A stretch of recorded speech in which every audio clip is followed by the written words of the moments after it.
your 2025 will look dramatically different.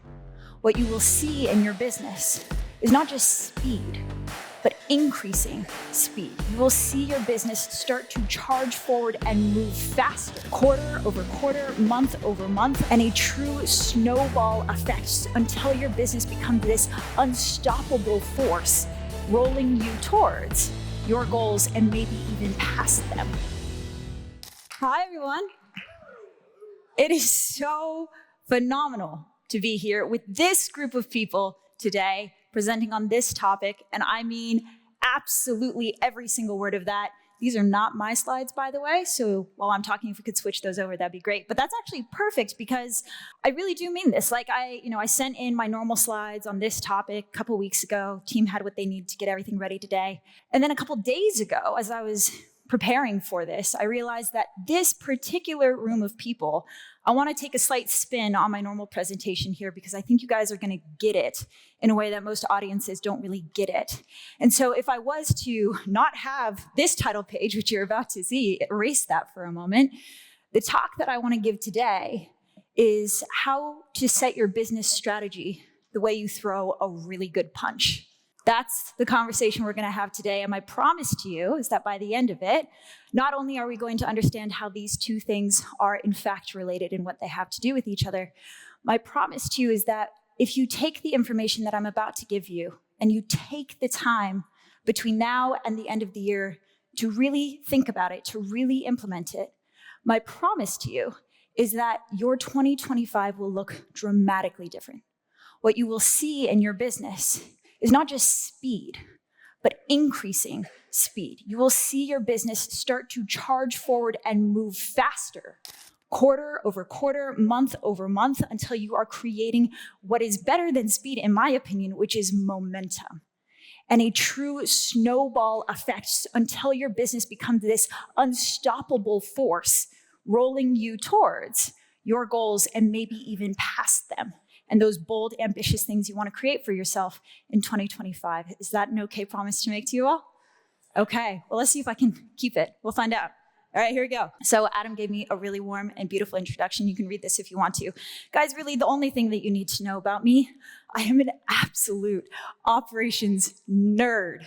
I really am. I really love this because in the hundreds of businesses now that I've had the chance to work with, what I genuinely believe is that operations is the key unlock, not just to the best version of your business, right? The most revenue, the most profit, but the best version of your life in relationship to your business.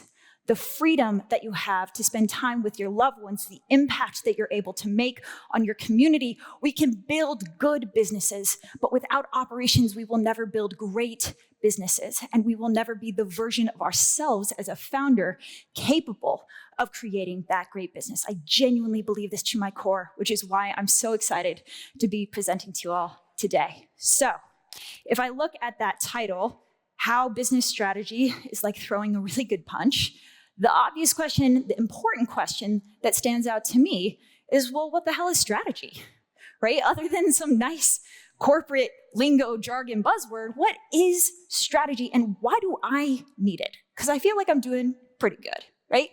So to answer that question, I want to take you on a journey. Actually, you're already on this journey.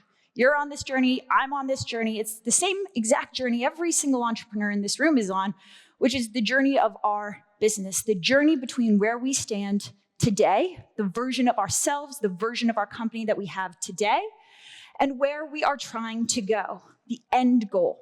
Every single person in this room right now has an end goal. Please take a moment and remind yourself, what is your end goal? Not just the end goal for the business, not just the revenue and the profit and the numbers, but the end goal version of your life, the freedom that you have, the trips that you take, the time you spend with your loved ones, the money you're able to donate to your communities and your charities. What is that version of life that you're trying to create? Does everybody have their end goal in mind? Right? Because that's all we're here to do. We're here to somehow walk ourselves from where we are today to where we are trying to go. And strategy, very simply, is the set of decisions that will take us from point A to point B. I'll say that again. Strategy is the set of decisions that will take us from point A to point B. That's all it is. Very simple on the surface, right? And all of us ideally would like our strategy to look like this, right? We would like for it to be a straight, direct line, shortest route possible from where we exist today to where we are trying to go. This is the ideal we aim for. But the reality that we honestly feel like we live in, again, we're all on this journey, it's probably something a little bit closer to this. Would you agree? It's kind of like the walk home after like a really good night at the bar. Like, nope, that wasn't the right hire. And like, oh, launched that product, that didn't work out, course correct, right? We're getting there, we're moving in the right direction, but more often than not, the decisions we make kind of take us slightly off board, and then we have to course correct back in. And that's, frankly, totally fine. We all experience that, we all feel that. But the unfortunate news is that if we were to really take a step out, for the large majority, probably 90% of the entrepreneurs that I work with, their strategy, their journey, actually looks a little bit closer to this. And we're all laughing because it's so damn relatable, right? Like, we took a decision that we thought was going to move us forward, and it actually just spun us on our head. We thought we were doing a really good thing, and then we look up 6 months later, 12 months later, and we haven't actually made the progress that we thought we were going to make. And we ask ourselves the question, why? Because it's not like any of us aren't smart. There's incredibly intelligent, capable people in this room. Every single entrepreneur that I know wants this. But most of us end up with this. How? Why? Where is the disconnect there? The disconnect is because we don't see this day to day. We don't see this perfect 30,000-foot view of us and our business and where we're trying to go and exactly what we need to do to get there. We're on the path. We're on the journey. And if I was to like pick you up and miniaturize you and pop you on this path, what you would be seeing, what we all see, looks something like this, right? We have a general direction we're trying to go, but then there are unlimited pathways in front of us about how to get there. Every day when we open social media, we scroll through our first 5 favorite business coaches. They have 5 new ideas for things that we need to implement in our business. Boom, 5 new pathways in front of us, right? We show up to our coaching calls, we walk into work, we see what our competitor is doing across the street. Unlimited pathways, unlimited opportunities all the time. And they all kind of look pretty good. They all look like they actually might get us there, and our end goal is just over the horizon, and we can't actually see which one of these pathways is correct, right? And so this is the dilemma. This is what is so hard about strategy, because it's all well and good to make a decision, but how do we know it is the right decision? It's that straight line that's going to get us to where we are trying to go. How do we go from, like, let's be honest, I could only get the AI to work with me on 3, but we've got like thousands of pathways in front of us all the time. So how do we go from that vantage point and that reality to that singular straight line that we're trying to find? No wonder so many of us get it wrong. It sounds pretty hard. So how do we do this? How do we go from endless pathways to one? It's not a trick question. How do we do it? Yeah, we decide, right? We make a choice. But I love this word, decide. If you look at the word decision and you look at the Latin root of that word, it has the same root as the word incision. It means to cut away, to cut off. What are we doing when we decide? We're deciding to do one thing, yes, but what we're really doing is we are cutting away everything else. By making the decision and saying yes to one thing, we implicitly say no to everything else. And that's what's so hard. It's so hard because they all look really good. So how do we say no? How can we be certain that the pathway we're saying no to is not actually the right one? And when we're stuck in that space with unlimited good ideas, unlimited opportunities, how do we decide? It is terrifying and it is difficult. It's so hard, in fact, that most entrepreneurs I know don't end up doing it. They cop out and they say, you know what? We're just gonna try it all. We're just gonna try it all. We're going to launch that marketing channel and that one and that one. And we're gonna launch that offer and that product and we're gonna try that too, right? And we're going to say yes, we're going to do all of these things because I just don't know which one's the right one and I don't want to be wrong. But what happens, right, is that we end up putting ourselves in this position where by saying yes to everything, we say yes to nothing. A mentor of mine, Alex Hormozy, says, a CEO who stands for nothing will go for anything. And that is the challenge we find ourselves when we try and grow our business without strategy.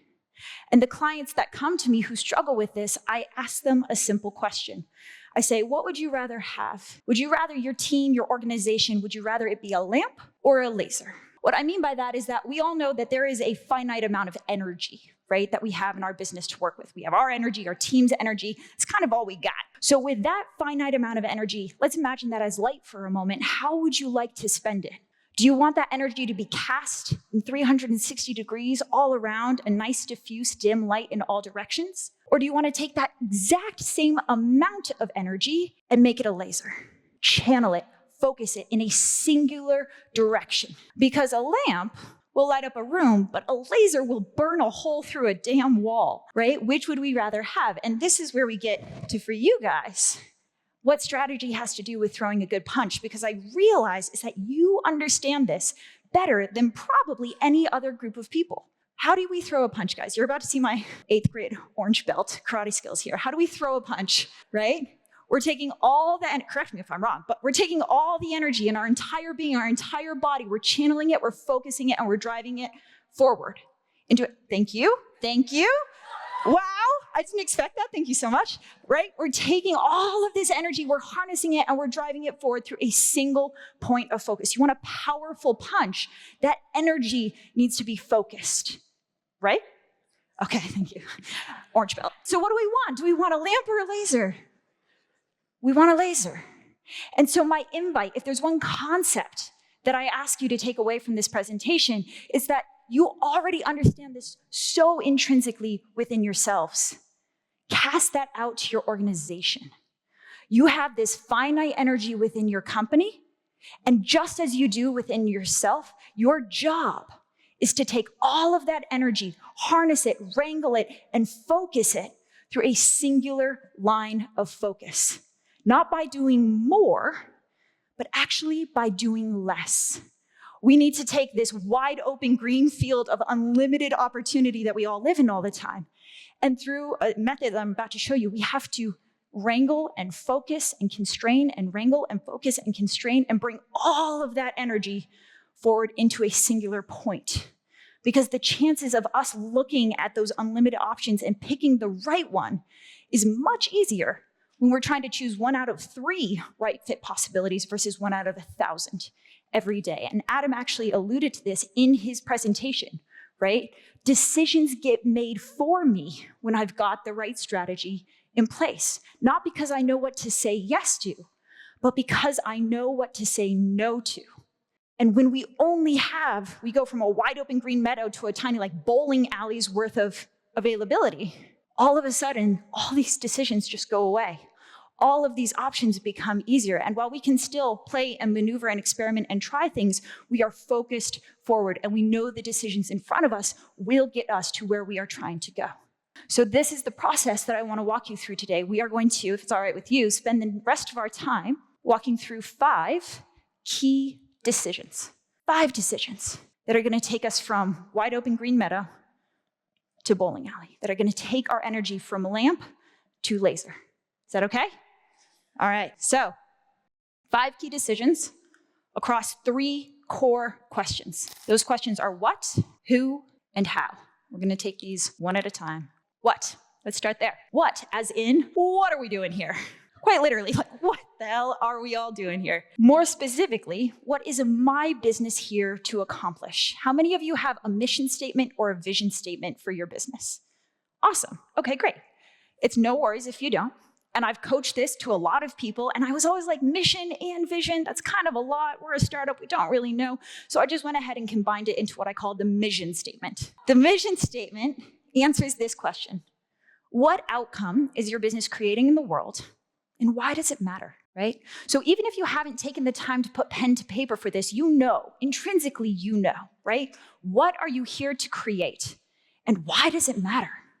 Why does it matter to you? Let's start with that. Why does it matter to you? Because there are much easier things all of us could be doing to make money. So why does it matter? And then how can we measure that in an outcome that we create in the world? So to walk you through this exercise, guys, I'm just gonna use my own business, Spyglass Ops, as an example, right? We do operations consulting, recruitment, training. Our mission statement is to build the world's greatest problem-solving machine by scaling purpose-based leaders and their vision through operations. So what are we doing? We're here to build the world's greatest problem-solving machine, which I believe is entrepreneurs. And I believe if I can use my superpower, which is operations, to unlock all of you and your visions and your ability to reach your visions, you will solve the world's problems. You will make the world a better place. I believe that to my core. So here's what we're able to create in the world. Here's why it matters. But what's powerful about this is like a simple statement on the surface, but what does this do for us? What it does is it cuts away an enormous amount of potential pathways. Now, instead of saying, man, our client needs help with sales, they need help with marketing, they need all these things. Instead, it's like, no, we do one thing, operations. We will help them in their operations. But if they need sales and marketing help, we're gonna send them to Adam because he is way better at that stuff than I am, right?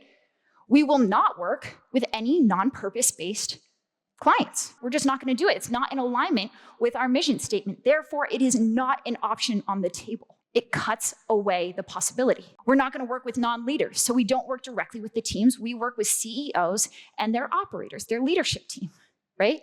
Anyone who is not a CEO or operator, we don't work with you. It's a powerful tool, not because it tells us what to say yes to, but because it tells us to say no to everything else. And all of a sudden, we just went from a wide open green field to a slightly more narrow one. Does the process make sense? The cutting away. Cool, then let's do it again. So mission statement, if you don't have one, that is your first piece of homework. If you already have a mission, vision, don't change it. That's beautiful if it's working for you.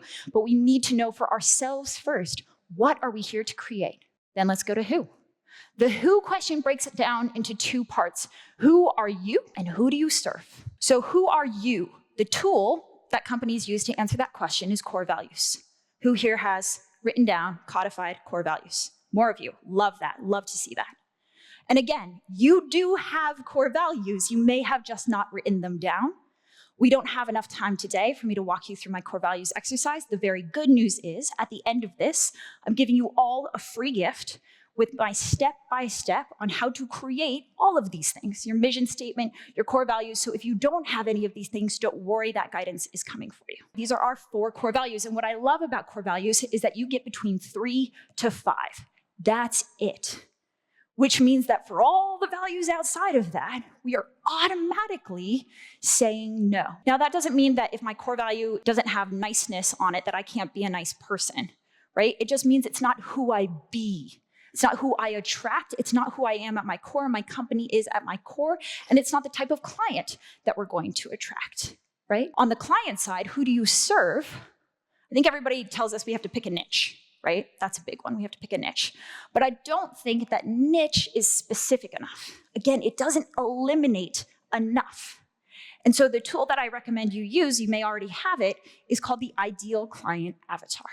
An ideal client avatar is highly, highly specific, and that's powerful because by being specific, it helps us cut away a lot that is not, right? So I could tell you about the ideal client avatar for Spyglass Ops. I could tell you that we work with 7 to 8 figures in revenue. I could tell you that we work with strictly purpose-based, right? That's from our mission statement, purpose-based high growth leaders. I can tell you that the founder is growing this business but feels like they're becoming stuck and trapped in the day-to-day weeds of their company, that they want to grow to the next level, but they need the right systems, the right team in place. I could tell you what this person thinks about at 2 in the morning. I know this person so well. Right? And because I know them so well, I can recognize them when I see them.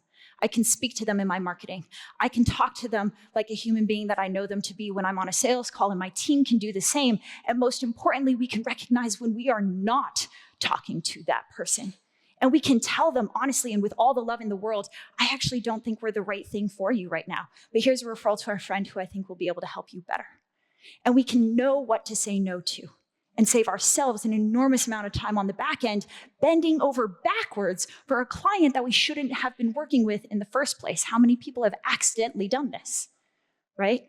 So the more specificity we can create allows us to say yes, of course, and allows us to say no to everything else. So who are you? Who do you serve?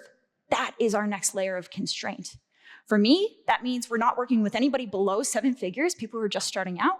We're not working with anybody above multiple 8 figures, right? Large, medium, and corporation-sized businesses, we don't work with them. We help them grow and become, and then we send them on their way.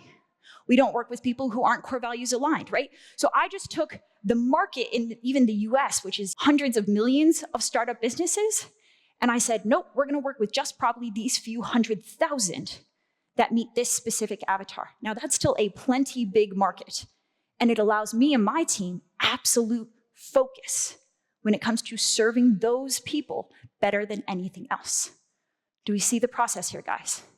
Okay, these are the next items on your homework. Core values, if you don't already have them. Ideal client avatar.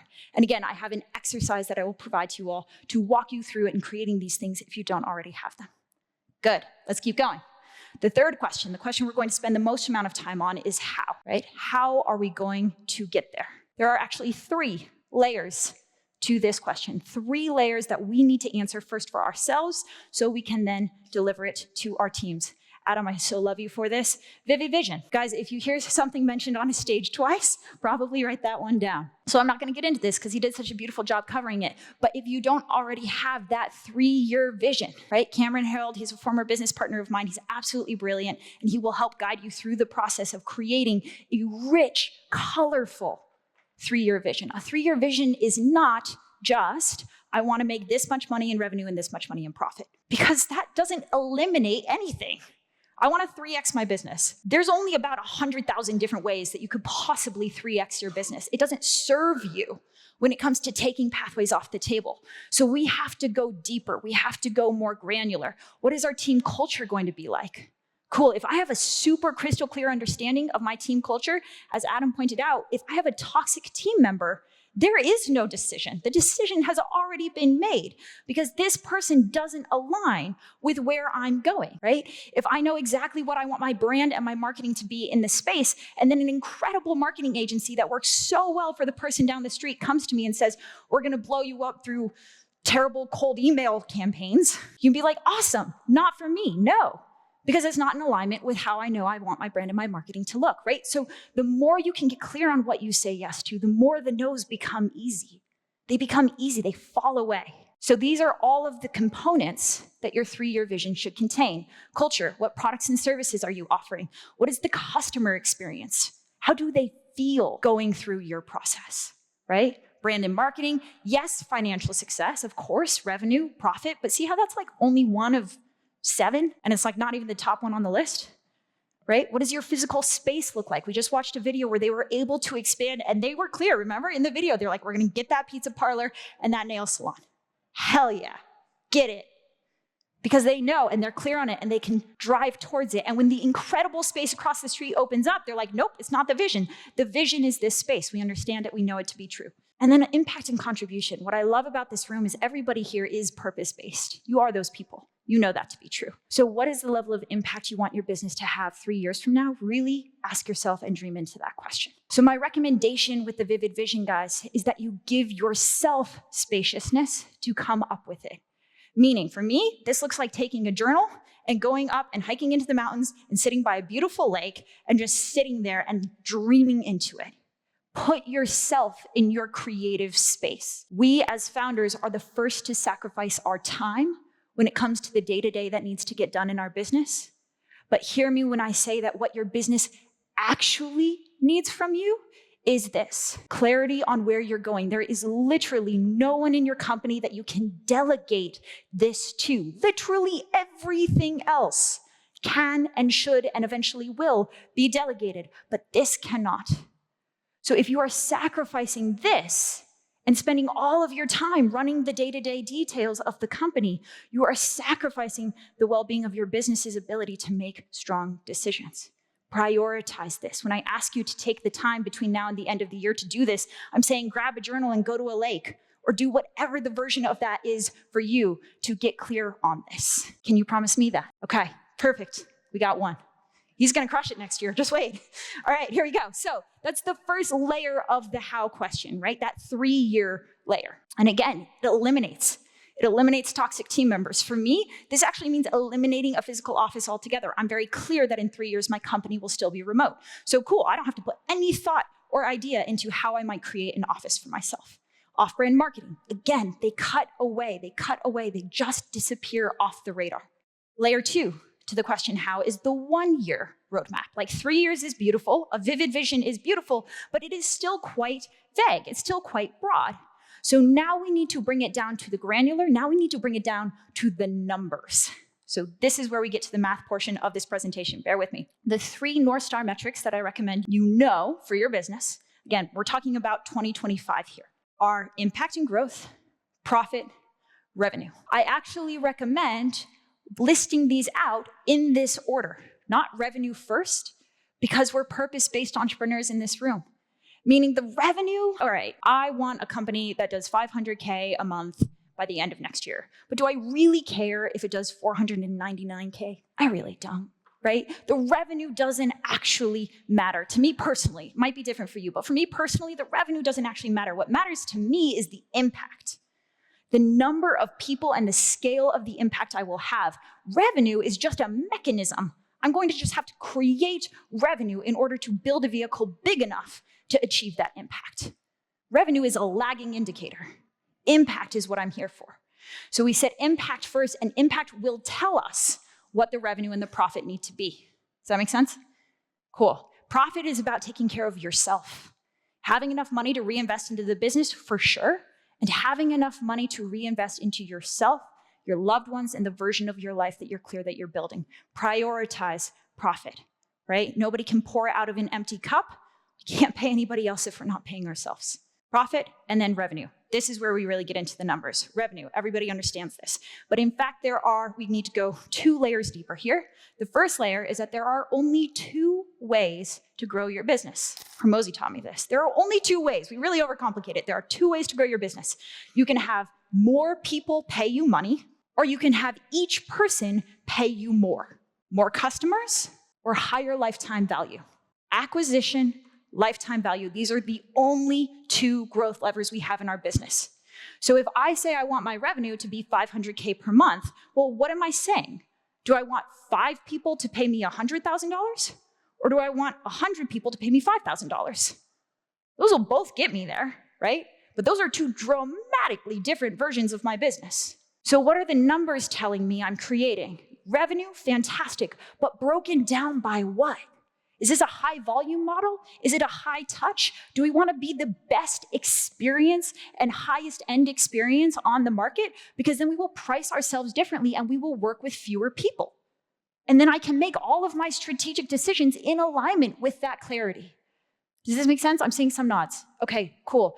Again, this is where it gets a little technical, so slow me down if you have questions here. And also, I'm around for the next 3 days, so just come find me. I'd love to talk with you guys about this. I really do mean that. Okay. So 1 more layer. We started with revenue. We broke it down into acquisition and LTV. We now take each of those and we break those down into specific departments within our business. So let's start on the acquisition. Acquisition, right? Total number of new customers that I want to acquire breaks down into sales and marketing.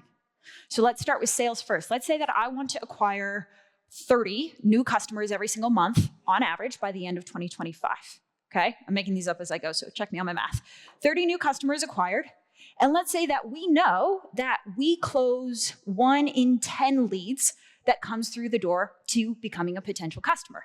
Cool, so if I want 30, then I need to have 300 qualified lead conversations. Does that make sense? Okay, so our new customer acquired times our conversion ratio gives us our marketing target.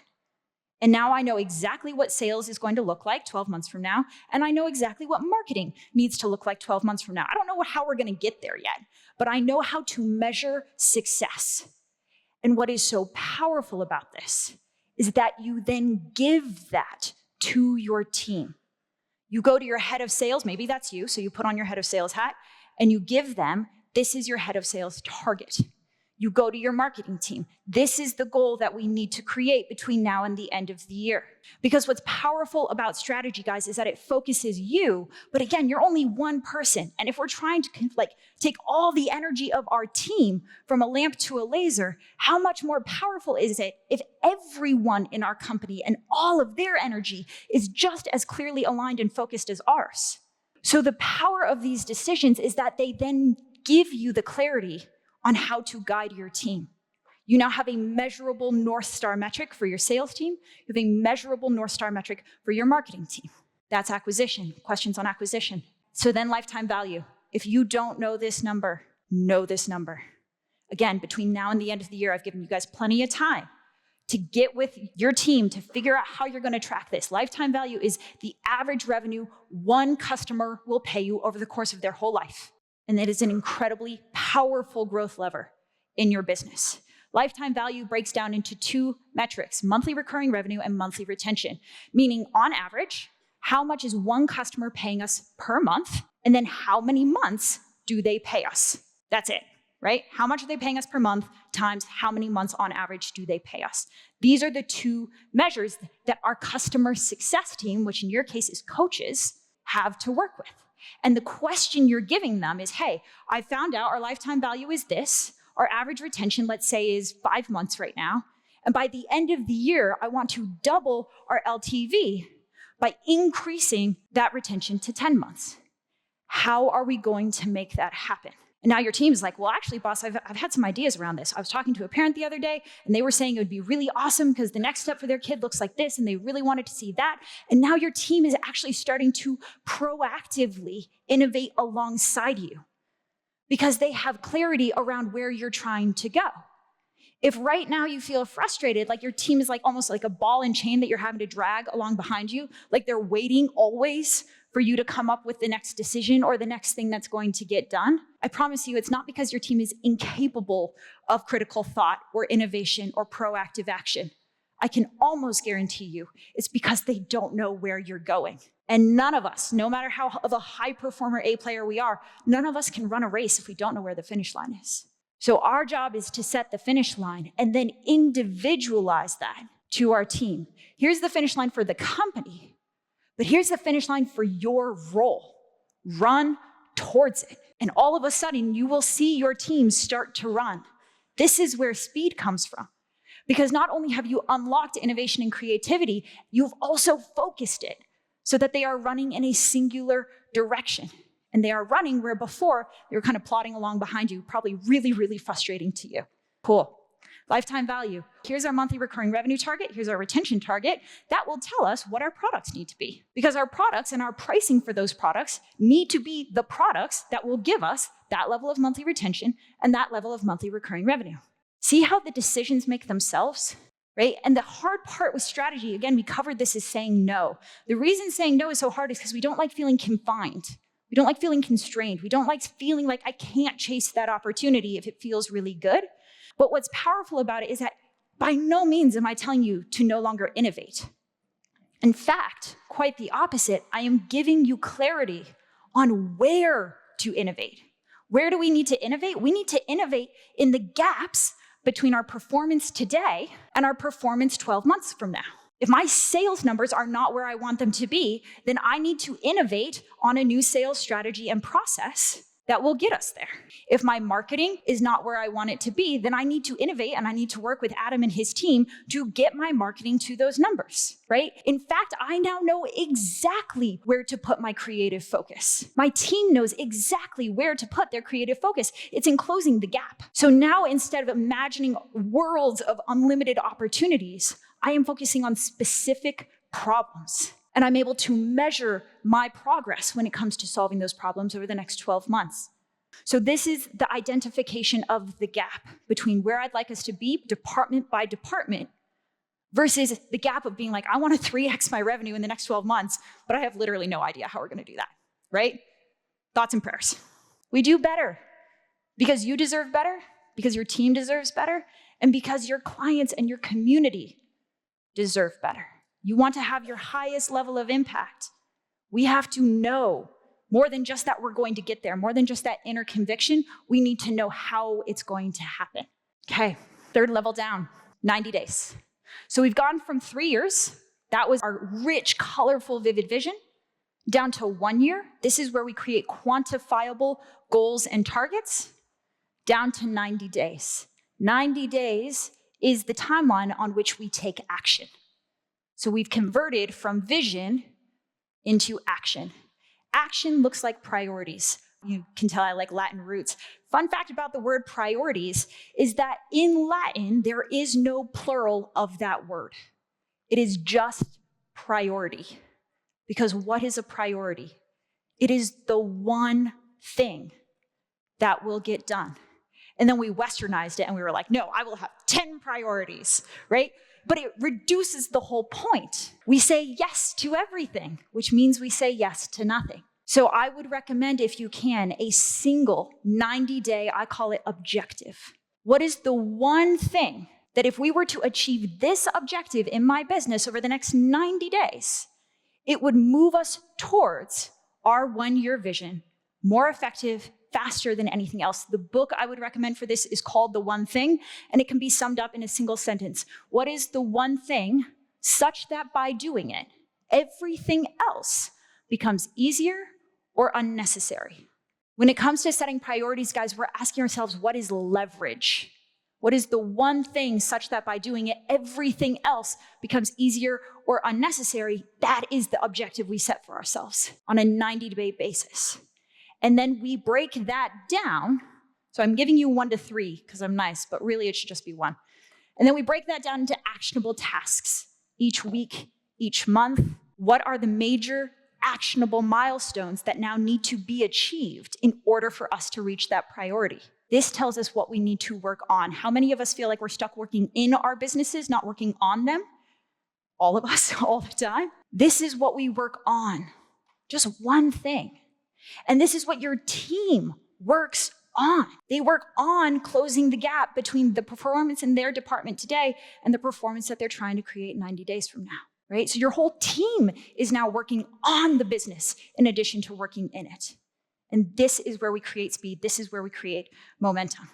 Do you guys see how step by step we've gone and we've started to focus? We've started with anything is possible, anything goes, towards actually, I have exact focused clarity on what I not only will work on, but what I will prioritize for the next 90 days, every 90 days. And when we have that, and again, we roll it out and give it to our team, that's the real unlock here, guys. Do all this work. Please, God, do all this work. But then do not stop there. Give it to your team, because then they get to be walking this path with you. And you've taken them, I say leadership is like a bowling alley. Our job as leaders is to set the pins at the far end of the alley and then be those little baby, like 3-year-old gutter rails.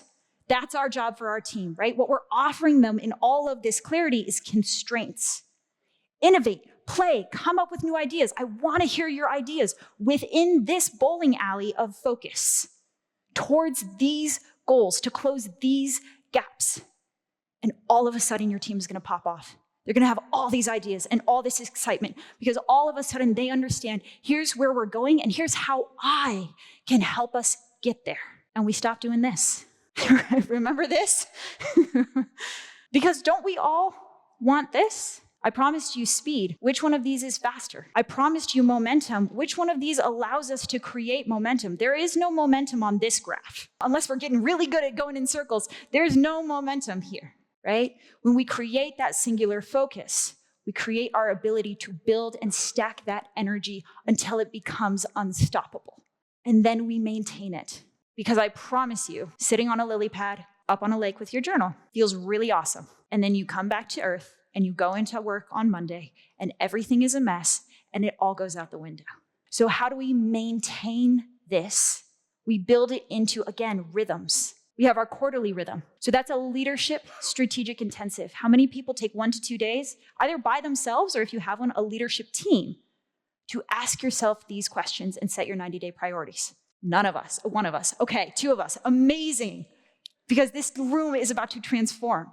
Guys, just by doing that, just that one thing, if you were to go every 90 days to build out these tools and then continuously revisit these questions, you will stop doing the whirly-woo and you will start walking in a straight line. So leadership intensive, this is a weekend you carve out for yourself, and if you have it, your leadership team. And again, I'm giving you a strategic vision guide so you know exactly how to guide that time and what to focus on. And then on a monthly basis, instead of being like, well, what are we gonna do this month?